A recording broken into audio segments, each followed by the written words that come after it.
La vida de Eric Liddell. Capítulo 8. El escocés volador. Las vacaciones de verano pasaron deprisa y pronto el curso estaba a punto de dar comienzo. Al acercarse el día de la apertura, la realidad de su nueva responsabilidad afectó a Eric.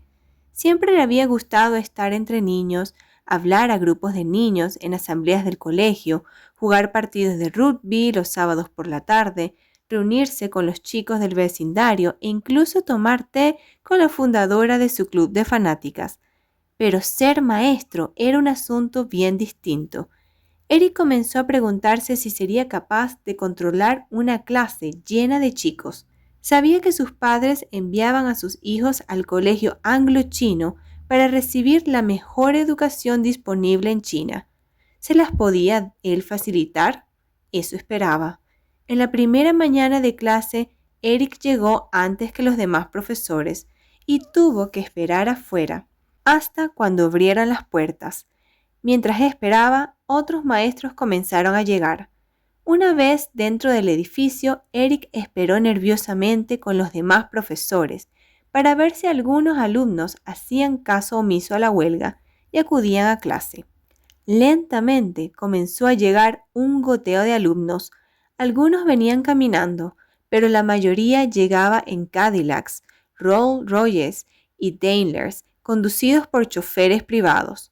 Todos los alumnos llevaban uniforme, un traje típico chino de color azul marino que les llegaba hasta los pies.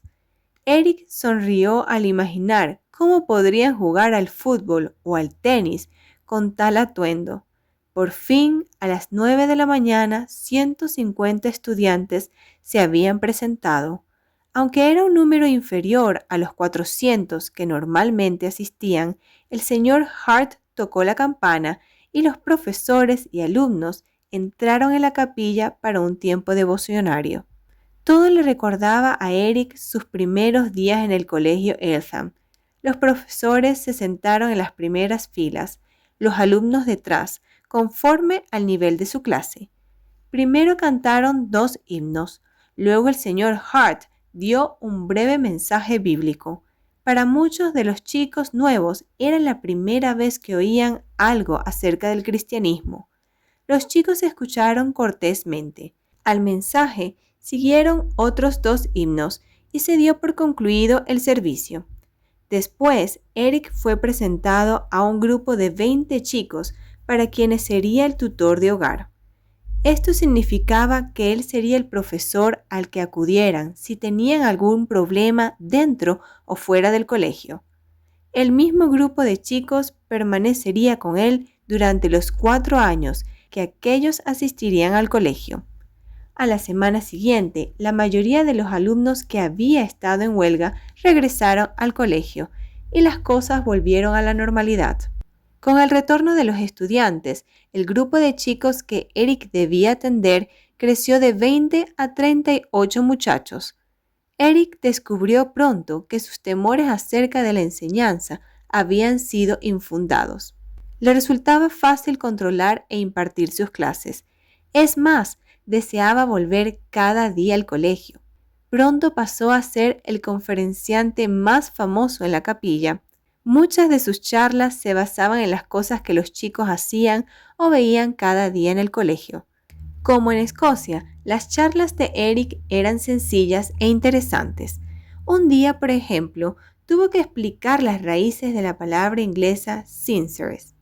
Dijo a los alumnos que estaba compuesta de otras 2, sin, que significa sin, y cere, que significa cera.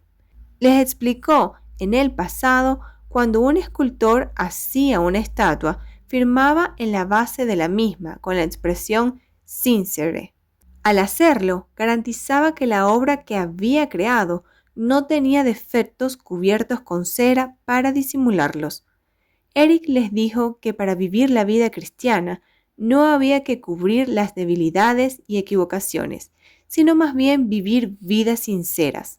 Este mensaje debió impresionar al menos a uno de sus alumnos, porque años después, cuando Eric se hallaba de vacaciones en Escocia, uno de sus antiguos alumnos les escribió una carta que acababa con las palabras tuyo sincera. Eric dio comienzo a un estudio bíblico semanal extracurricular para los chicos que tutoreaban. En vez de reunirse en el colegio, los invitaba a la casa de los Liddell para que conocieran a su familia y disfrutaran de los exquisitos bocados que su madre les preparaba. Pese a que solo 3 chicos del grupo procedían de hogares cristianos, otros 17 se unieron al grupo. Algunos chicos vivían demasiado lejos para poder asistir a la reunión después de salir del colegio. En la intimidad del estudio de Eric, en el piso ático, al lado de su habitación, muchos alumnos comenzaron a plantear preguntas serias acerca del cristianismo. Cuando se corrió la noticia de que Eric era campeón olímpico, los chicos comenzaron a hacer aún más preguntas. ¿Por qué una persona que disfrutaba de tanta gloria en su país había venido al extranjero para enseñar química? Después de varios meses de estudio bíblicos, algunos chicos preguntaron a Eric si se podían bautizar. Luego de asegurarse de que eran conscientes de lo que se proponían hacer, Eric visitó a sus padres para explicárselos todo. Esperaba que estos reaccionaran con enojo al enterarse de que sus hijos querían abrazar la religión cristiana, pero sus respuestas les sorprendieron. En todos los hogares recibió la misma respuesta. Los padres le comunicaron que sus hijos eran mucho más felices y que se comportaban mejor desde que habían comenzado a asistir al estudio bíblico, por lo que les parecía bien que fueran cristianos. Eric organizó un servicio de bautismos con una iglesia local. Si el grupo de estudio bíblico iba muy bien, la instrucción física en el colegio no. De hecho, Eric se sentía muy frustrado con los chicos cuando se trataba de practicar un deporte. Un día anunció que iba a empezar a enseñarles a jugar rugby durante la clase de educación física, pero resultó ser un desastre. Eric se puso su uniforme deportivo habitual, pantalones cortos, blancos y camiseta. Pero cuando apareció en el campo de deportes, todos los chicos se echaron a reír. Nunca habían visto las rodillas de un hombre blanco. Eric se lamentó. Parecía ridículo intentar siquiera enseñar rugby a un grupo de chicos con batas largas, pero no le quedaba otra opción. Las cosas fueron mal desde el principio. Los chicos se quejaron amargamente y en privado Eric tuvo que darles la razón. El terreno de juego era un campo abierto y cuando el viento lo azotaba barría la arena fina que les cegaba los ojos o les introducía en la boca. Cuando el viento soplaba, todos se cubrían de polvo, de la cabeza a los pies. Y no solo soplaba el viento, también hacía demasiado calor o demasiado frío para jugar. Tietzin sufre oscilaciones de temperatura de más de 55 grados centígrados entre el verano y el invierno.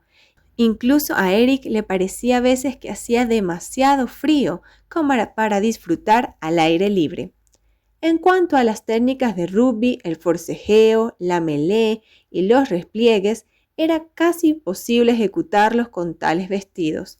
Los chicos tropezaban constantemente con sus propias ropas o las de los otros.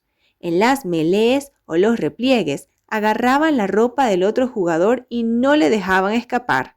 La ropa se rasgaba y el chico avergonzado se alejaba del campo, prometiendo no volver a jugar nunca. Por fin, después de más de un año de intentos, Eric les convenció para que llevaran pantalones cortos, anchos como los suyos y camisetas. Pero esto también ofrecía problemas porque les hacía falta la ropa que les amortiguara la caída contra el áspero suelo. Por eso había muchas rasaduras de rodillas y de codos, y los chicos no tenían claro el propósito de tanto sufrimiento para conseguir pasar el balón de un extremo al otro del campo. A pesar de todo, Eric no cejó en su intento de motivar a los alumnos y promover el deporte. Él, al igual que el señor Hart, creía que los chicos podían aprender mucho de la vida practicando deporte. Por eso deseaba contar con algunas personas a su alrededor que disfrutaran tanto como él la práctica del deporte. Afortunadamente, Tientsin era una ciudad muy internacional. Después de las guerras del opio, muchos países extranjeros habían exigido su propia parcela de terreno en China. Tales parcelas eran conocidas con el nombre de zonas. Eric residía en la zona francesa, pero había muchas otras zonas en la ciudad. De hecho, 30 países, la mayor parte de ellos europeos, tenían zonas en Tientsin. Cada zona era protegida por las tropas del país respectivo, y dentro de sus límites se observaban las leyes y costumbres de ese país. Las zonas estaban situadas al sureste del antiguo sector chino de Tientsin, y solo se permitía a los chinos entrar con una invitación o con la debida identificación. Debido a las zonas, Tientsin era un lugar fascinante para explorar. Las zonas británicas, francesa y japonesa estaban situadas en la ribera derecha del río Ohio.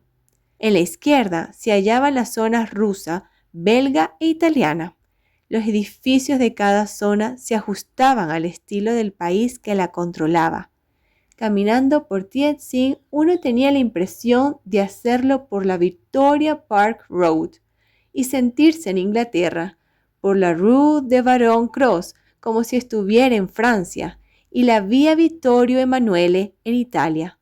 Afortunadamente para Eric, a las tropas que vigilaban la zona de cada país les gustaba competir deportivamente con sus homólogos de las otras zonas. Eric se enroló en el equipo británico de rugby y se convirtió en el alero más rápido que jugara al rugby en suelo chino. El rugby devolvió a Eric una gran satisfacción personal. En cuanto a sus alumnos, Eric pensó que podrían disfrutar más del deporte si tuvieran un mejor terreno de juego. Se informó si había un estadio en algún lugar de Tientsin, tal vez una de las 3 universidades o quizás en algún colegio donde pudiera llevar a sus chicos a practicar deporte, pero no había ninguno. Después de tratar el asunto con el señor Hart, a Eric se le concedió permiso para que organizara la construcción de un estadio. Pronto formó un comité y halló una gran parcela de terreno sin usar cerca del río. Comenzó a trazar planes. Siempre le había gustado el estadio Stamford Bridge de Londres, de manera que lo tuvo por modelo. Una vez terminado el estadio, fue, con mucha diferencia, la mejor cancha deportiva del norte de China y probablemente de toda Asia. Eric se sintió orgulloso del logro y encantado de ser uno de los primeros en competir en él. Los Juegos Internacionales del Atletismo de 1927 fueron el primer evento anual que se celebrara en el estadio. Eric iba a competir en ellos. Por primera vez en su vida, toda su familia le vería correr. Su hermano Robert recorrió una larga distancia en motocicleta desde su base de misión hasta Tientsin para verle correr. El día que Eric corrió fue muy caluroso, como 3 años antes en París, cuando ganó la medalla de oro.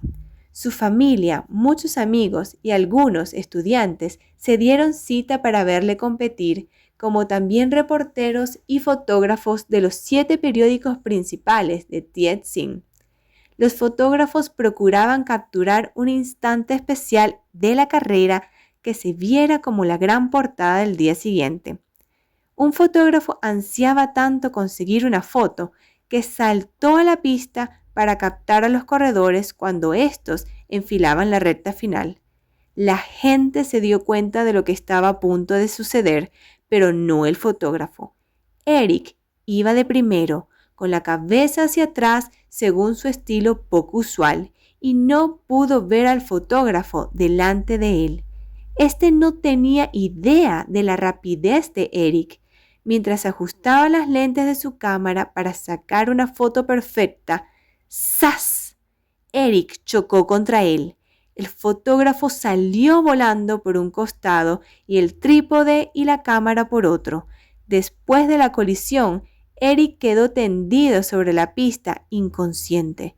Robert corrió desde su asiento para ayudar a su hermano. Por fin, Eric recobró el conocimiento y se retiró tambaleante de la pista.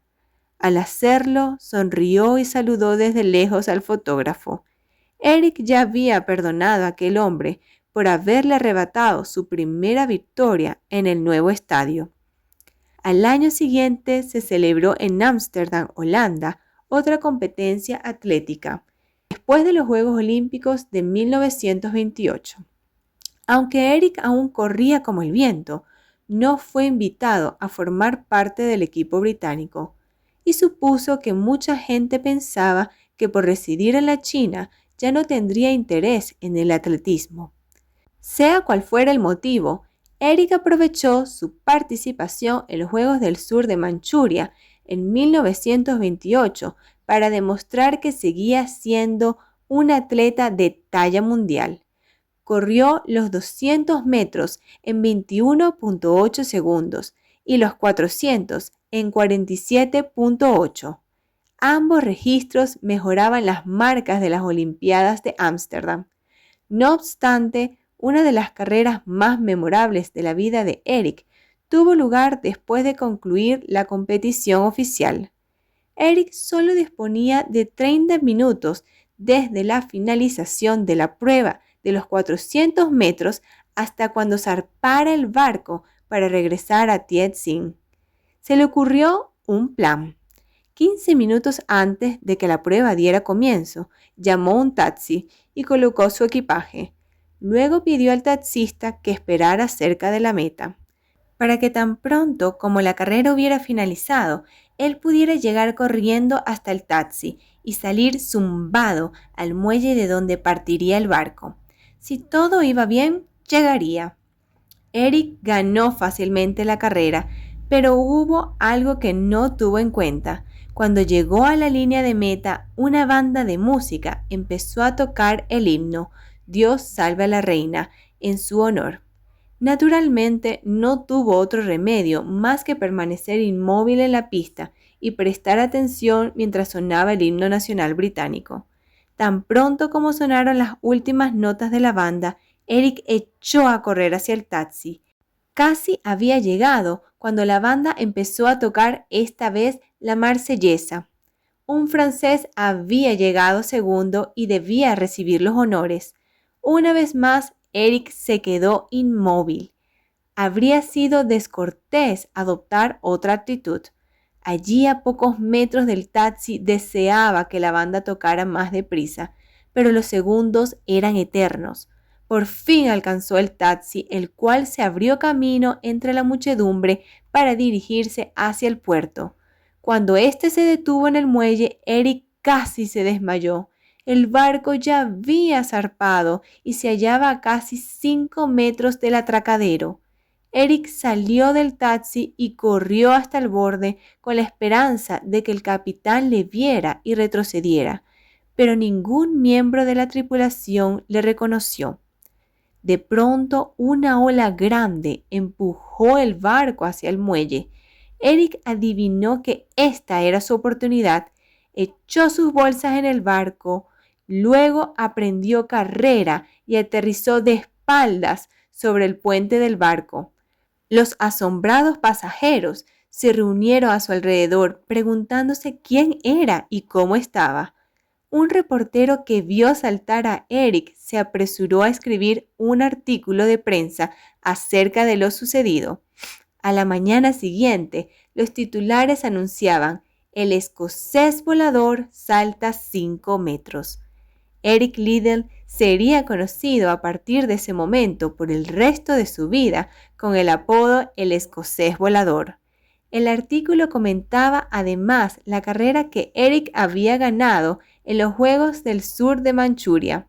Era obvio, señalaba, que el más rápido corredor del cuarto de milla no había estado presente en Ámsterdam, compitiendo por la medalla de oro, sino trabajando con los jóvenes chinos en Tientsin.